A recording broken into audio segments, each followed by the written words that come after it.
Banky special. Yeah. Pure deliciousness. Pure deliciousness, man. My name is Banky, man. Everybody calls me Banky. That's the name that I got from my grandmother when I was young. I'm coming out here after 30 years. Yeah, I ain't got nothing, but I'm gonna have something because I'm rich in personality, you know, and I'm rich in love. My family love me, and that's really all that counts. I said, listen to me real close. I want you to hear me. Can you hear me good? He said, yeah, I can hear you. I said, if you continue to put my name in your mouth, speaking ill about me or speaking lies about me, when I catch you, I'm gonna make sure you never see another day in the penitentiary. What are you talking about, baby? I ain't never said nothing about you. Who said I said something about you? What you talking? I say, did you hear what I said? He said, yeah, but I don't know what you talking about. So I holler at my homeboy. I say, tell him what I said, and I ain't got nothing else to say. Tell him he know what I'm talking about.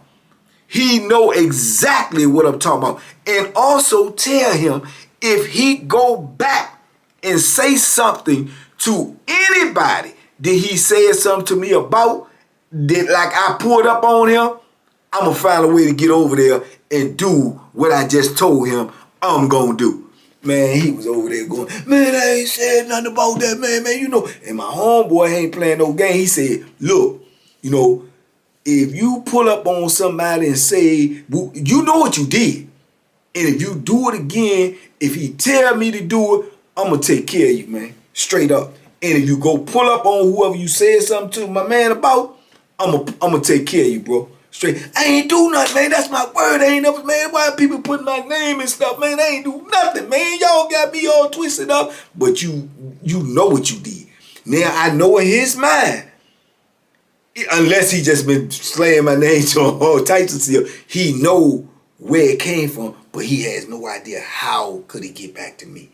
So I know his first instinct now is to, because he feel and know 100% he in danger. You know what I'm saying? So I know he want to pull up on her and say, man, did you go back and say, you know what I'm saying? And he willing to just throw that all away and stop trying to even holler at her because he know now you in imminent danger, my boy. You know what I'm saying? But he just would never have thought that it would get back to me. You know what I'm saying? So I said, man, get that chop away from you, man. Let me holler at you. Because I wanted to holler at my homeboy and give him the, you know what I'm saying, you know, the instructions of what I needed done. That's why it's always good to have real soldiers, man. Because he knew I'd do the same thing for him. Because he also know that that dude would never do that if he thought he was going to be in my vicinity. So he get him, he said, man, go ahead, man. I holler at you when I come back across the yard, man. Let me holler at my homeboy. Let me holler. So he walking away steady protesting, man. I don't believe this, man. Y'all got me in some, get on. You know what I'm saying? So he go. So I tell my homeboy, I say, listen, man. He, you know what I'm saying, did what I told you in the letter, because I had wrote him a letter and told him what he did. I say, make sure he don't pull up on them people, man. You know what I'm saying? I say, if he pull up on them people, man, punish him for me, dog. Please. He said, man, I'm getting ready to put the fear of God in him. He don't say nothing to him. You know what I'm saying? Because he could get to him. He right across the hall from him. So he go back, tell him, you know, you better not pull up on nobody, man. I'm telling you, I don't care who it is. And he police, whoever it is, don't pull up on nobody talking about Banky pulled up on you. Don't do it. I'm telling you, don't let it go. Let it go. Just be happy that he ain't over here, bro. Because if he tell me to do what he want to do to you, I'm going to do it. But right now, he telling me nah because he ain't trying to get me in nothing. But if he tell me to do it, I'm going to do it. So don't pull up on them people, dog. You know what I'm saying? I ain't going to do nothing, man. But I'm telling you, man, they lying, man. They lying. I ain't do that, man. I wouldn't do that, man. I know, man. I've been knowing it for years. I wouldn't do that. You did it. You definitely did it. But you just ain't think it was going to ever get back to me. You know what I'm saying? And sure enough, the next day, the people called me, you know, on the cell phone, and they tell, what happened to Floyd? He don't even come up to the booth no more. I called him because I thought something was going on with him. I called him, tried to, you know, wave him over to me, you know, and he said, nah, and just went on about his business. So what happened? Did you say something to him? I said, oh no. I said, no, did he say something to you? She said, nah, he won't act like he don't want to speak to me. I said, oh, okay. I said, yeah, I don't, dudes be funny style like that. She said, that's strange though. She said, I ain't worried about it. He was up here all that talking in my head, or I just be bored and listening to him, but I ain't worried about it. He ain't want to say nothing to her no more. Cause he knew that the gig was up. He knew the flammery had been exposed. The larceny. Cause he knew this is the type of stuff dudes will do. This is what I'm trying to tell you. You be in penitentiary, minding your business.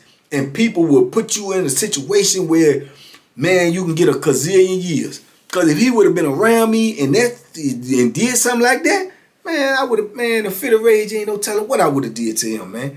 I'm telling you, and this is my frame of mind back in them, man, then ain't no telling what I would have did to him. So, fast forward. This is how life will mess you up when you do that larceny. You know what I'm saying? Fast forward, right? Me and her continue to do what we doing, and we boom. He never went to her no more. He ain't want to talk to her no more. He spoke when she spoke, and hey, just kept it moving. A year later, right? 1 year later, I'm going up for parole, right?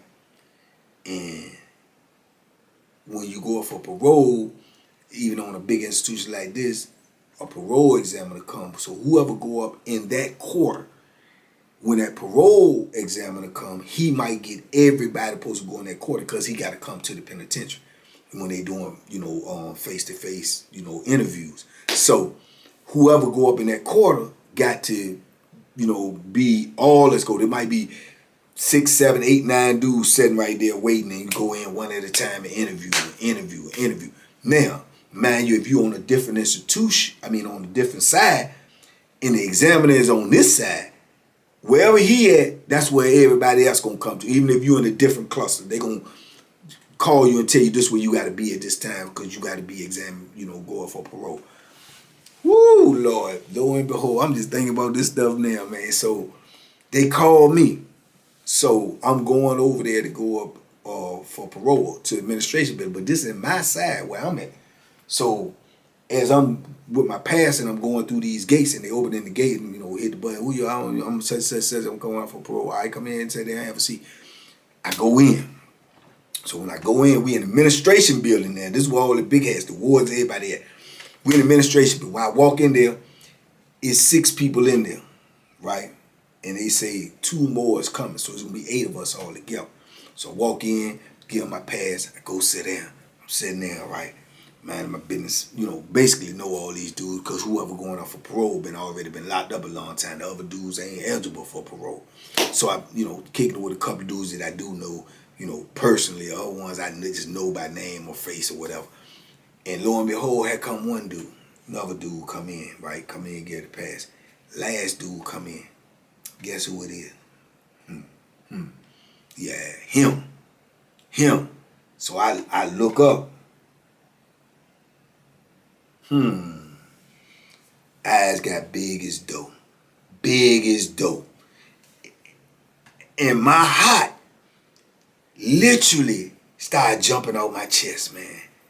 Because I wanted to brutalize her.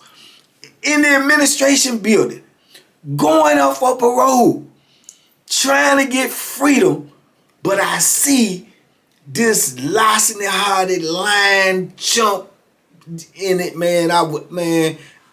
I literally had to get control of myself. I get up and I start walking to him and he skates and man, Banky, hold on. I said, man, hold on, nothing. So I'm walking to him and then dude's looking like, what's going on? So I walk straight up to him. I'm talking about like, boom, right here. I could literally feel him. I'm up on him like this. I could literally feel him shaking. He was like, man, I ain't do that. I said, let me tell you something, man.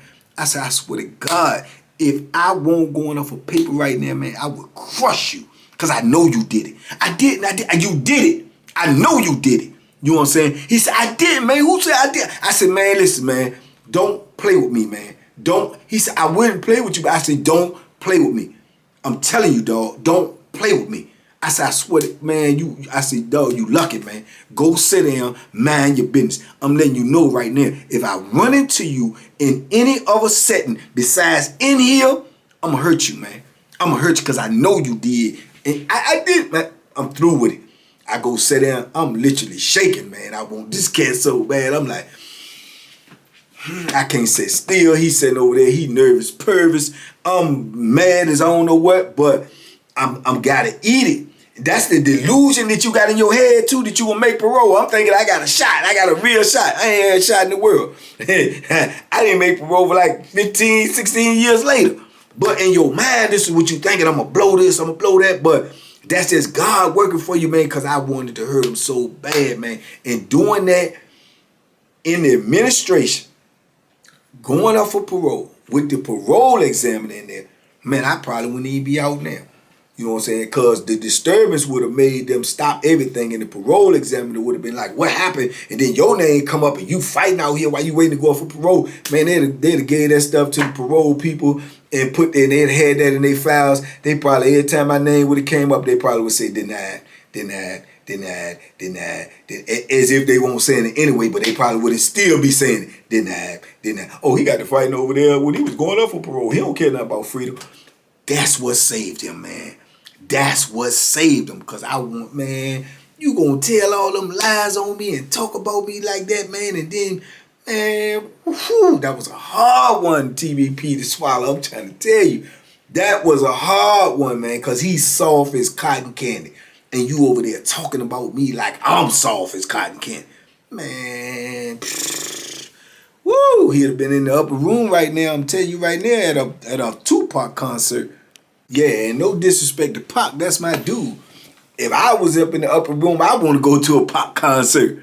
But man, yeah, that's just how he had me, man. He just, man, that was one of the times, the biggest times, man, that I just had to swallow my pride, man, because I had to look at the bigger picture.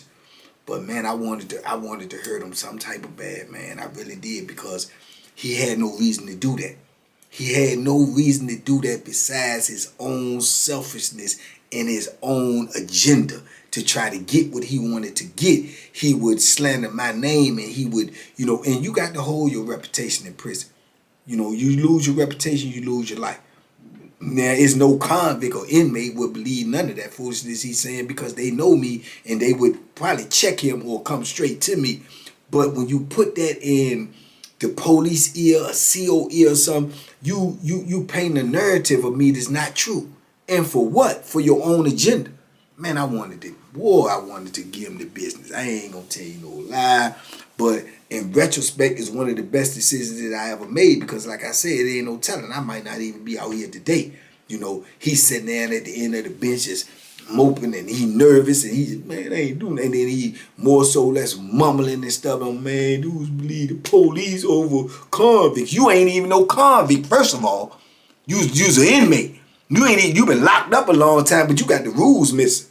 You know what I'm saying? So you ain't even a convict. You know what I'm saying? So, man, he tried to talk to me when I come out, the examiner don't leave. I said, man, don't say nothing to me. Don't ever even pot your lips to me no more. And just don't hope you don't see me no more. You know what I'm saying? And sure as grits as groceries, whatever he did, I don't know if he did the same day or he did it later on, but he ended up going back to wherever he was going. He put me on the enemy list. So it won't no chance of me running into him no more. I never was ever around him no more the rest of my bit. You know what I'm saying? And I don't know if he's still locked up, whether he out, I don't even know. I don't even care. You know what I'm saying? But I can assure you, if I'd have ran into him, especially after I got turned down about a month or something later, man, I felt like, man, I should have got him. But I know that was just an afterthought. But man, I wanted to brutalize him, man. You know what I'm saying? Don't play with me, and don't play with my name, man. And don't come at me with that flim, especially when I'm minding my business. And they ain't got nothing to do with your business. You over there, you try to get at a woman. You do that on your own merits, man. If a woman like you, she gonna like you, not because you putting somebody else down to pick yourself up. You understand me? And man, yeah, that's just some penitentiary stuff, man. That's how it be going down in there, man. Dudes would try, man, they would sell their soul to try to get with a woman, you know, that probably don't even want them. You know what I'm saying? And they feel like they got to do something bigger than the next man, because everybody's trying to, you know, get on.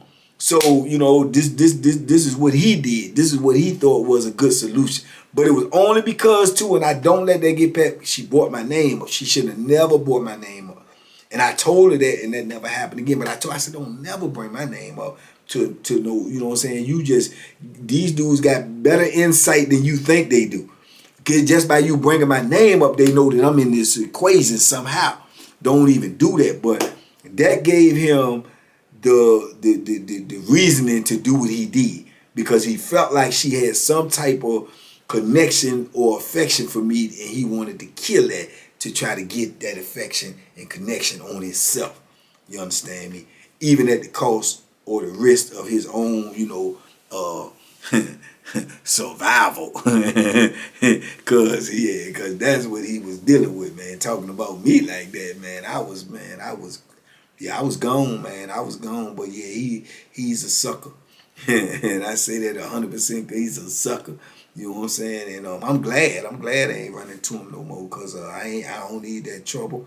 I ain't need that situation, and I'm glad to be out here today, man. But it's situations like these that'll keep you in the penitentiary, man, if you don't become a thinker.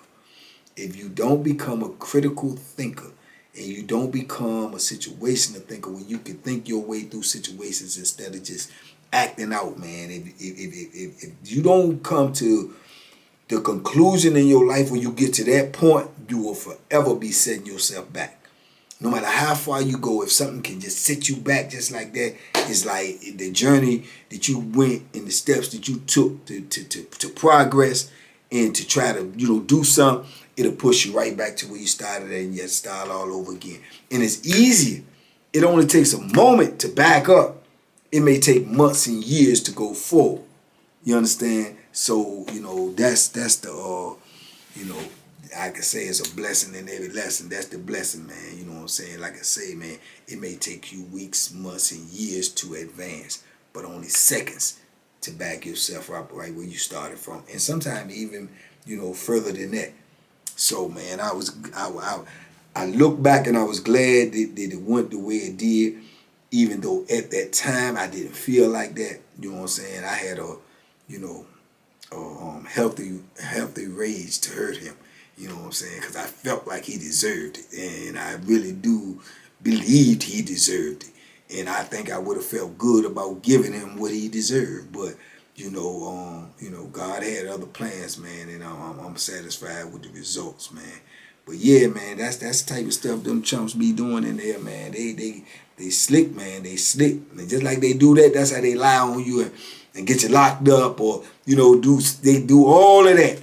Write the little notes on you, tell on you. They think they doing things in the dock, but what bewilders me is what would make them ever think they could trust the police, man?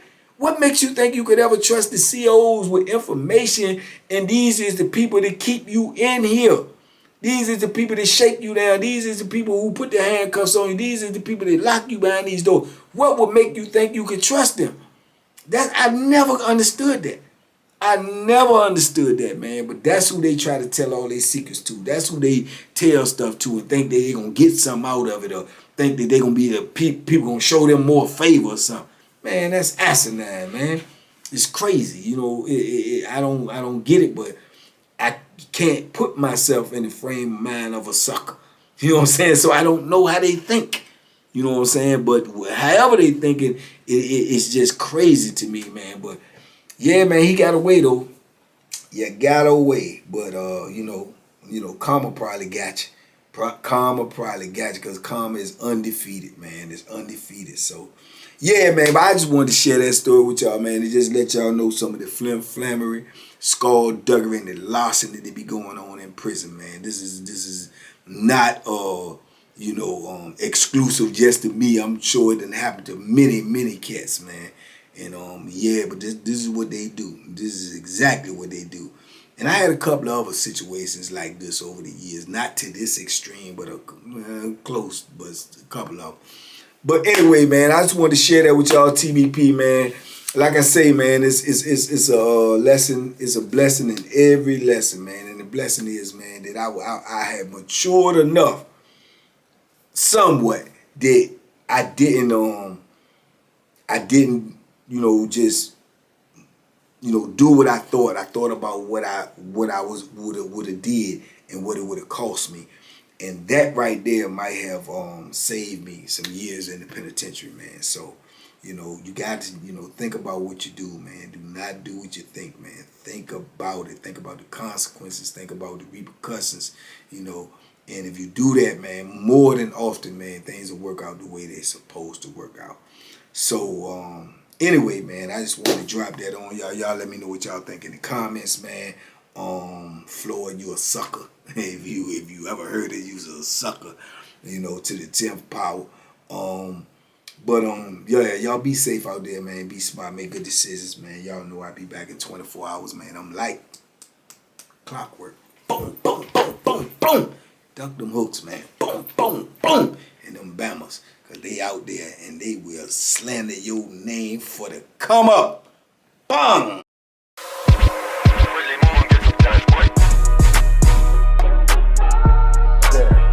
The banking special. Yeah. Pure deliciousness. Pure deliciousness, man. My name is Banky, man. Everybody calls me Banky. That's the name that I got from my grandmother when I was young. I'm coming out here after 30 years. Yeah, I ain't got nothing, but I'm gonna have something because I'm rich in personality, you know, and I'm rich in love. My family love me, and that's really all that counts.